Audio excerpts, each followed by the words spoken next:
Hello Mark, my name is Tinson. My student number is 56. I'm a freshman in NCUE. Jose Mac a Sokoloff. How Christmas lights help guerrillas put down their guns. So I thought a lot about the first word I would say today, and I decided to say Colombia. And the reason, I don't know how many of you have visited Colombia, but Colombia is just north of the border with Brazil. It's a beautiful country with extraordinary people like me and others, laughter, and its popularity with incredible fauna, flora. It's got water. It's got everything to be the perfect place. But we have a few problems. You may have heard of some of them. We have the oldest standing gorilla in the world. It's been around for over 50 years, which means that in my lifetime I have never lived one day of peace in my country. This gorilla and the main group is the FARC guerrillas, Revolutionary Armed Force of Colombia. They have financed their way by kidnapping, by extortion, by getting into a drug trade, by illegal mining. There has been terrorism. There have been random bombs. So it's not good. It's not really good. And if you look at the human cost of this war over 50 years, we have had more than 5.7 million displaced population. Is one of the biggest displaced populations in the world, and this conflict has cost over 220,000 lives. So it's a little bit like the Bolivar Wars again. It's a lot of people who have died unnecessarily. We are now in the middle of the peace talks, and we have been trying to help resolve this problem peacefully. And as part of that, we decided to try everything completely literal and different. Christmas lights. So Christmas lights, and you are saying, what the hell is the guy going to talk about? I'm going to talk about a gigantic tree that we put in a nice strategic pathway in the jungle covered with Christmas lights. This tree helped us demobilize 331 guerrillas, roughly 5% of guerrilla force at the time. This tree will lit up at night, and they have a sign beside them that say, if Christmas can come to the jungle, you can come home. Demobilize at Christmas, everything is possible. So how do we know this tree worked? Well, we got 331, which is okay. But we also know that not a lot of guerrillas saw them. But we know that a lot of guerrillas heard about them. And we know this because we are constantly talking to demobilized guerrillas. So let me take you back 4 years before the tree. 4 years before the tree, we were approached by the government to help them come up with a communication strategy to get as many guerrillas as we could out of the jungle. The government had a military strategy. It had a legal strategy.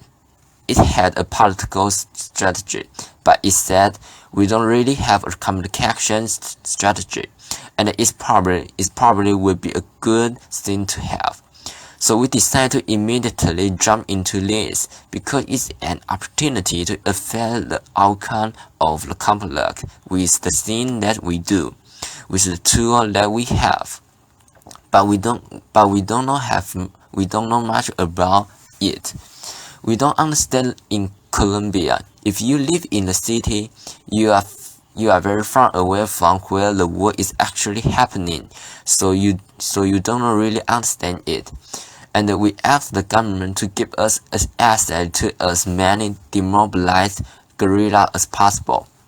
and we talked about 16 of them before we feel us fully understood the problem.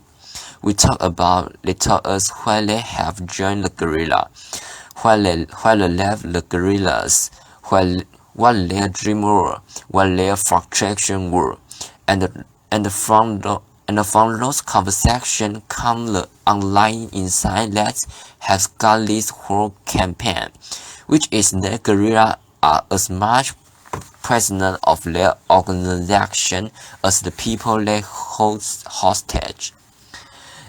And at the beginning, we are so touched by this story.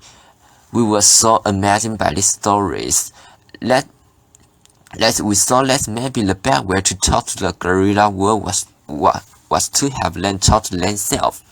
So we recorded about 100 different stories during the first year, and we put them on the radio and the television so that guerrilla in the jungle could hear stories, their story or stories similar to theirs. And when they hear that, they decide to go out. I want to tell you one of this story.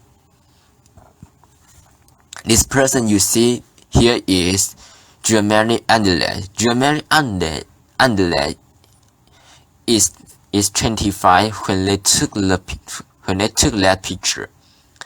He had been 7 years in the guerrilla, and he have demobilized very recently. His story is the following.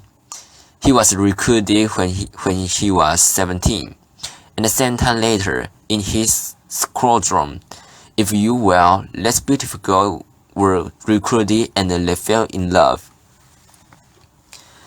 This conversation was about what their family is going to be like, what their kid names will be, how their life will be when they leave the guerrilla. But it turned out that love is very strictly forbidden in their low rank of the guerrilla. So their romance was discovered and they were separated. He was sent very far away and she was left behind. She was very familiar with the territory, so one night she was on guard. She just left. She went to the army. She demobilized, and she was one of the person that have the function to talk to. And we were really touched by this story, so we met a radio spot, and it turns out by chance that far away many kilometers north, he heard her on the radio, and when he heard her on the radio, he said, "What I am doing here? She had the boat to get out. I need to do the same thing," and we did, and he did. He walked for 2 days and 2 nights and risked his life and got out. And the only thing he wanted was to see her. The only thing that was in his mind was to see her. The story was, they did meet. I know we are wondering if they did meet. They did meet. She had been recruited. He was 15. And she left when he was 17. So there were a lot of other complications, but they did eventually meet. I don't know if they are together now, but I can find out later. But what I can tell you is that our radio strategy is working. The problem is that it was working in the low rank of the guerrilla. It was not working with the commander. The people there were more difficult to repress because you can easily recruit, but you can't get the older commander. So we thought, well, we used the same strategy. We have the commander to talk to commanders, and we even went as far as asking commanders of the guerrilla to fly on helicopter with the microphone telling the people that used to fly with them. There's a better life, but there is better life out there. I'm doing good. There's not worth it yet. But as you can imagine, It's very easy to counteract because what was the gorilla going to say? Yes, right. If you doesn't do that, he's going to get killed.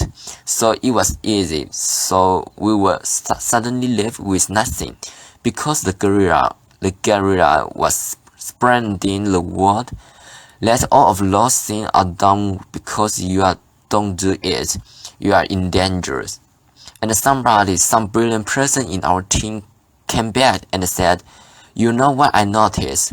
I noticed that around Christmas time, there have been periods of demobilization since this war was started.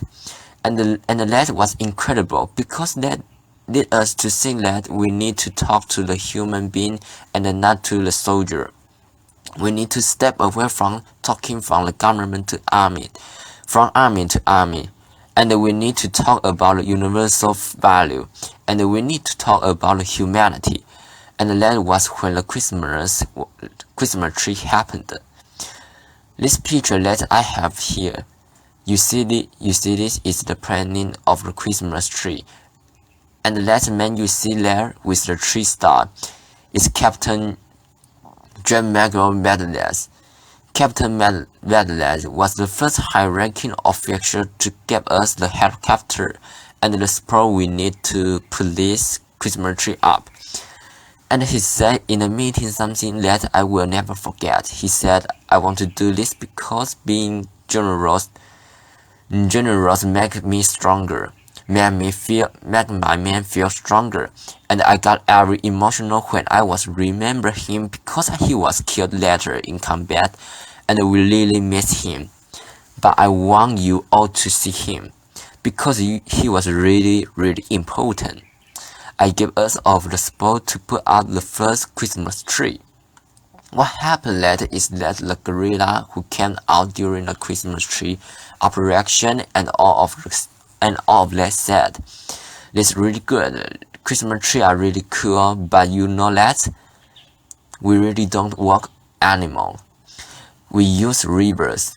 So river are the highway of the jungle, and this is something we learned, and most of the recruiting was being done in around the river villages. So we went to these villages and we asked the people, and probably some of them with direct acquaintance of the gorillas. We asked them, "Can you send gorilla a message?" We collect over 6,000 messages. Some of them was not saying get out, some of them were toy, some of them were candy. Even people told of their jewelries, their little cross and religion things, and put them in this floating bowl that we sent down the river so that they could be picked up at night. And we sent thousands of these down the rivers, and then pick them up later if they won't. But lots of them were picked up. This generated on average and a demobilization every 6 hours. So this was incredible, and it was about come home at Christmas. Then came the peace process, and when the peace process started, the whole mindset of the gorilla changed. It changed because it made you think, well, if there is a peace process, there's probably going to be over. At some point, I'm going to get out, and their fear completely changed, and their fear was not about I'm going to get killed. This fear were I'm going to be rejected. When I get out of this, I'm going to be rejected. So the past Christmas, what we did was we asked. We found 37 mothers of gorillas, and we asked them to give us pictures of their children when they only could recognize themselves, so as not to put their life with dangers. And we asked them to give the most motherly message you can get, which is before you were a gorilla, you are my child. So come home. I'm waiting for you. You can see the picture here. I will show you a couple. Applause, thank you. And this picture was pressed in many different press, and a lot of land came back, but it was really beautiful. And then we decided to work with society, so we did model around Christmas time. Now let's talk about the rest of people, and you may be aware of this or not. But there was a World Cup this year, and Colombia played really well, and it was an defining moment for Colombia. And what we did was tell the gorilla, "Come, get out of the jungle.